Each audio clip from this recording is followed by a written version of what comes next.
नमो वेंकटेशाय श्रीवेंकटाद्रिनिलयः कमलाकामुकः पुमान् अभङ्कुरविभूतिर्नः तरङ्गयतु मङ्गलम्।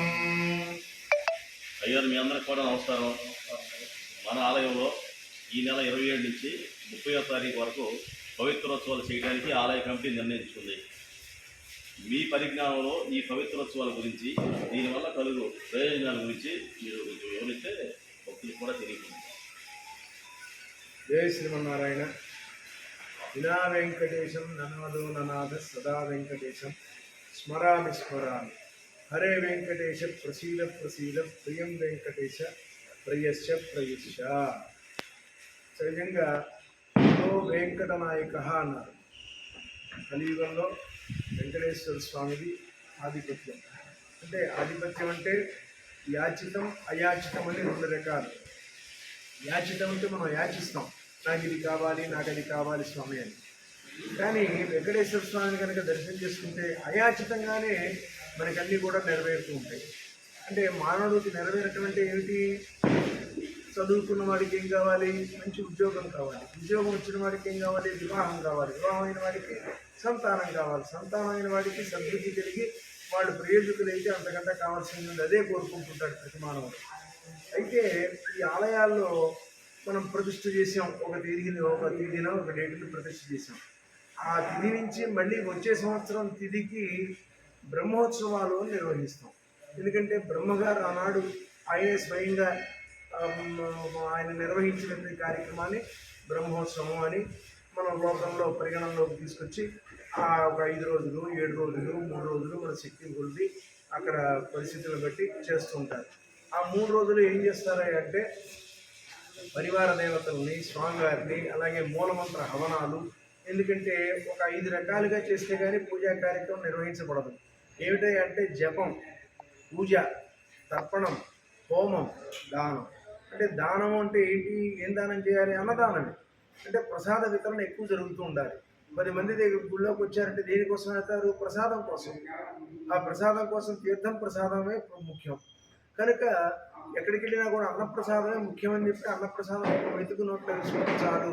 ఎందుకని? స్వామివారి యొక్క శేష ప్రసాదం అవుతుంది. అది స్వామివారికి గుండెకి తీసుకెళ్ళి నివేదన చేశాక ఆ స్వామివారి ఎప్పుడైతే నివేదన అయిపోయిందో అదేమంటారు? శేషం ప్రసాదం. అందుకని ఆ ప్రసాదాన్ని కనుక కడగద్దు కనుక తీసుకున్నట్టయితే మనలో ఉన్నటువంటి పాపాలన్నీ హరించిపోతాయి. ఏమిటి ఆ పాపం? తెలిసి తెలియక పాపాలు చేస్తుంటాం. ఆ తెలిసి సమయం చేయరు, తెలియకుండా జరిగే పాపాలకి ఈ రకంగా దైవ దర్శనం వల్ల పోతుంటాయి. మరి దైవ దర్శనం వల్ల పోవాలంటే స్వామి ఇంకెంత పవిత్రత ఉండాలి అంటే తెల్లవారుజాము 4 గంటలకే లేచి అర్చక స్వాములు ఎంత శ్రమ పడతారు. 4 గంటలకు వెళ్ళి అక్కడ మొత్తం అంతా గర్భాలయం అంతా శుభ్రంగా శోధన చేసుకొని శుభ్రపరచుకొని మరి స్వామివారికి నిర్మాల్యం తీసి మళ్ళీ కొత్తగా మాలలు సమర్పించి మరి పాత్ర శోధన చేసుకుని మరి మంత్రోచ్చారణతో చక్కగా అభిషేకాలు, తర్వాత అభిషేకం అంటే నిత్యాభిషేకం స్వామివారికి చేయలేం కాబట్టి శాలగ్రామమూర్తులు ఉంటాయి. ఆ శాలగ్రామమూర్తులకు అభిషేకం చేసుకుని మరి వాటిని అలంకారం చేసుకుని స్వామివారికి అలంకారం చేసుకుని మరి వేద పారాయణ, మరి ద్రావిడ ప్రబంధ పారాయణ ఇవన్నీ చేసుకుని నివేదన కూడా చేస్తుంటాం. నివేదన ఏంటంటే 1 కేజీలా 2 కేజీలా 3 కేజీలా నేను లెక్కలేదు స్వామివారికి. ఎందుకంటే ఎంత నివేదన చేస్తే అంత శక్తివంతుడవుతాడు స్వామి. అట్లా చేస్తూ ఈ సంవత్సరం లోపు కనుక ఏదైనా ఒకవేళ, ఎందుకంటే మానవ సౌజన్యం, ఇప్పుడు వర్షం వస్తుంది 6ంటికి తలుపులు తీయాలి, 6ంటికి తీయలేకపోయాం, ఇంకొక అరగంట లేట్ అయింది, 6:30కి తీసాం. మరి ఇది దోషమే కదండి. నిత్యం 6ంటికే అవుతుంది, వాడు 6:30కి అయింది, అలా ఉంటుంది. తర్వాత ఇట్లా ఉపద్రవాలు ఉంటాయి. అంటే ప్రకృతి, అందుకనే కాయేన వాచ మనసేంద్రియైర్వా బుద్ధ్యాత్మనావా ప్రకృతే స్వభావా కరోమి యజ్జత్ సకలం పరస్మై నారాయణానికి సమర్పణ. అంటే ప్రకృతిలో ఉన్నాము. చలి అంటే అమ్మో చలిగా ఉందంట, వర్షం అంటే వర్షం, ఎండంటే ఎండంట, దీనికి అనుగుణంగానే చేసుకోవాలి. అందుకని ఈ సంవత్సరం లోపు కనుక ఏవైనా చేయలేనివి ఏదన్నా ఉన్నట్టయితే, అంతేకాకుండా ఒక్కొక్కడు ఆతురత. ఏమిటి ఆతురత? ఆయన తల్లిండా స్నానం చేయడు, ఎక్కడికో బజారు వెళ్ళొస్తాడు, అందరినీ తగులుతూ వస్తుంటాడు. వాళ్ళ ఆవిడ దేవాలయానికి వస్తుంది, ఆ ఆవిడ ఎక్కడుందని ఫోన్ ఏదో ఫోను వెళ్తే బలాన్ని చూడండి, అయితే నేను కూడా వెళ్తాను చెప్పి గబగబా ఆయన కూడా ఈ భక్తులో దూరిపోతాడు. దూరిపోయి వచ్చే తీర్థ ప్రసాదాలు తీసుకుంటాడు. తీసుకుని లేదా స్వామి ఒకసారి ఉండండి దర్శనం చేసుకుంటాం మన పాదాలు ముట్టుకుంటాం. ఈ పాదాలు ముట్టుకున్నప్పుడు మేమే వెళ్తాం, లోపలికి వెళ్తాం, మాకు తెలియదు కదా. అంటే దేవాలయం చాలా పవిత్రతే, కానీ ఆ పవిత్రతను కాపాడటానికి పవిత్రోత్సవాలు నిర్వహించాలి. సంవత్సరంలో ఏవైతే పాపి, రోగి, మృతమృత, నాస్తికో దేవదూషిక, దుర్మార్గస్య దురాచార, మూర్ఖస్య గురునిందక, ప్రమాదాత్ దర్శనం కృత్వా తత్పూజ నిష్ఫలా భవేత్. అంటే స్నానం చేసి ఎప్పుడైనా పవిత్రమైన స్థానానికి వెళ్ళినప్పుడు ఏం చేస్తాం, ఇప్పుడు ఏదైనా ఫంక్షన్కి వెళ్ళినప్పుడు ఏం చేస్తాం, మంచి ఇస్త్రీ బట్టలు వేసుకుని చక్కగా దర్జాగా వెళ్తాం. మరి దేవాలయానికి వెళ్ళినప్పుడు ఎట్లా వెళ్ళాలి, శుచిగా శుభ్రతగా వెళ్ళాలి. అంటే కనీసం మంచి వస్త్రాలు ధరించాలి, పట్టు వస్త్రాలు లేదా నీకు తోచినటువంటి వస్త్రాలు ధరించి శుచి శుభ్రతగా వెళ్ళాలి. అట్లా వెళ్ళలేకపోయాం, అప్పుడు ఏమవుతుంది, దాన్ని మనం అయ్యో మనం వెళ్ళి వాళ్ళని అపవిత్రం చేయడం ఎందుకు అని ఒక్కొక్కడు వెడవేడకే ఉంటాడు. కొంతమంది ఏం చేస్తారు, ఈ సింగినాథంలో ఇబ్బంది కాదని ముందుకు వెళ్ళిపోతారు. మరి ఆ పాపం అంతా ఎక్కడికి వెళ్తుంది, రాజుకు వెళ్తుంది. ఊరు ఎవరైతే పరిపాలిస్తున్నారో ఆ రాజుకు వెళ్తుంది. ఆ రాజు చేసిన పాపం అంతా ఎవరికి వెళ్తుంది, అర్చక స్వామి. అందుకని మాం రక్షించు మా యజమానులను రక్షించు అంటారు కార్యక్రమంలో. అంటే ముందు యజమానులను రక్షించుకోవాలి, యజమానులు సుభిక్షంగా ఉండాలి, ఉంటేనేటువంటి ధర్మ కార్యక్రమాలను కూడా నెరవేరబడతాయి. అప్పుడు అర్చక స్వామి ఏం చేస్తారు, నిజం రోజు సంధ్యావందనం చేస్తుంటారు. సంధ్యావందనం చేసి ఏం చెప్తారు, సూర్యర్చమామణ్యశ్చమన్యపదేశ్చమన్యభూతేభ్య పాపేభ్యో రక్షతాం యద్రాత్ర్యాత్మాపమకార్షం మనసా వాచా హస్తాభ్యాం రాత్రిస్తదో యత్కించిత్ దురితం మయి యదమహం మమృత సూర్యే జ్యోతిర్జుహో స్వాహ. అంటే స్వామి తెలిసి తెలియక చేసిన పాపాలను కూడా హరించుగాక అని సూర్యుడికి అర్ఘ్యం ప్రదానం చేసింది. అప్పుడు పటాపంచలైపోతుంది. అలాగే ఆలయాన్ని ఏం చేయాలి, ప్రతి శ్రావణ మాసంలో లేదా మీకు అనుకూలమైన రోజుల్లో సాధ్యమైనంత వరకు దక్షిణాయనం ప్రారంభం చేయగానే పవిత్రోత్సవాన్ని పెద్ద పెద్ద ఆలయాల్లో కూడా నిర్వహిస్తారు. తిరుమల, భద్రాచలం, సింహాచలం ఇటువంటి క్షేత్రాల్లో చాలా విశేషంగా ఆచరిస్తారు. పవిత్రము అంటే ఏంటంటే ఇంకొంచెం స్వామికి తుష్టిని పుష్టిని కలగజేది.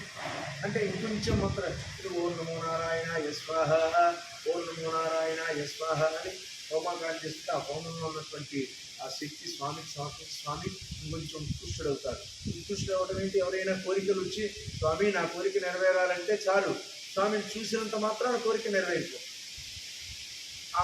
అటువంటి శక్తి సంపన్నం చేయడం కోసం ఈ పవిత్రోత్సవాలు నిర్వహిస్తూ ఉంటాం ప్రతి సంవత్సరం. పవిత్రోత్సవాలు అంటే పట్టు పవిత్రాలను ఉంటాయి, పట్టువి. ఆ పవిత్రాలు తీసుకొచ్చి దాన్ని అధివాసం చేసి దానికి తదనంగా హోమాలు చేసి అష్టదిక్పాలకుని పరివారాన్ని వీళ్ళందరినీ ఆవాహన చేసి వాటికి నిత్య నైవేద్య దుర్గదీప నైవేద్యాలన్నీ సమర్పించి ఆ పవిత్రాన్ని అధిష్టం చేసి ఆ పవిత్ర ఆరోపణ స్వామివారికి పవిత్ర ఆరోపణ చేస్తాం. పవిత్ర ఆరోపణ అంటే ఏంటి, కంఠ పవిత్రం, హృదయ పవిత్రం, నాభి పవిత్రం, కటి పవిత్రం, పాద పవిత్రం, కిరీటి పవిత్రం, హస్త పవిత్రం అని పరిపరి విధాలుగా ఉంటాయి.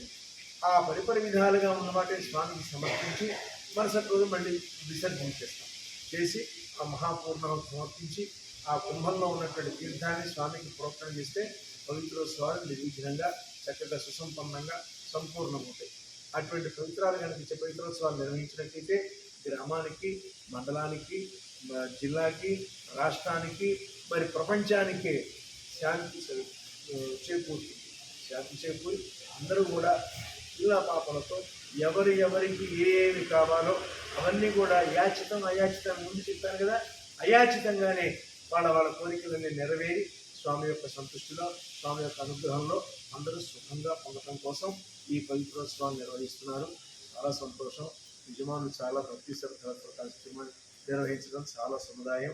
అలాగే అర్చక స్వామి కూడా చక్కగా నిత్యం పొద్దున్న ఉదయం మధ్యాహ్నం త్రికాల అర్చన చేసి స్వామికి చక్కగా శక్తివంతులుగా చేస్తున్నారు.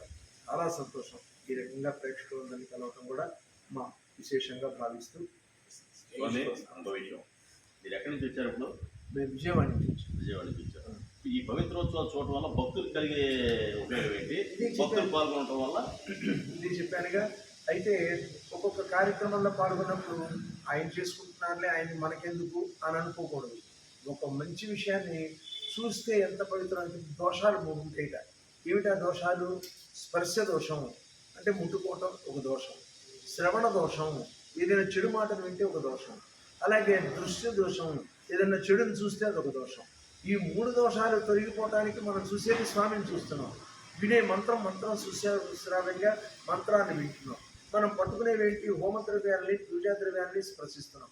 అంటే పరిపూర్ణమైనటువంటి దోషాలన్నీ తొలగిపోయి వాళ్ళకి ఇంకొంచెం ఉత్కృష్టం, అమ్మో ఇవాళ ఒక్కరోజే కాదు రోజు రావాలి అనిపించే విధంగా ఈ కార్యక్రమం నిర్వహించబడుతుంది. కనుక వాళ్ళందరికీ అటువంటి యోగం కలుగుతుంది ప్రతినిత్యం. మంచిగా చెప్పారు సార్. జై శ్రీమన్నారాయణ. ధన్యవాదాలు. ఓం నమో వెంకటేశాయ. ఇప్పుడు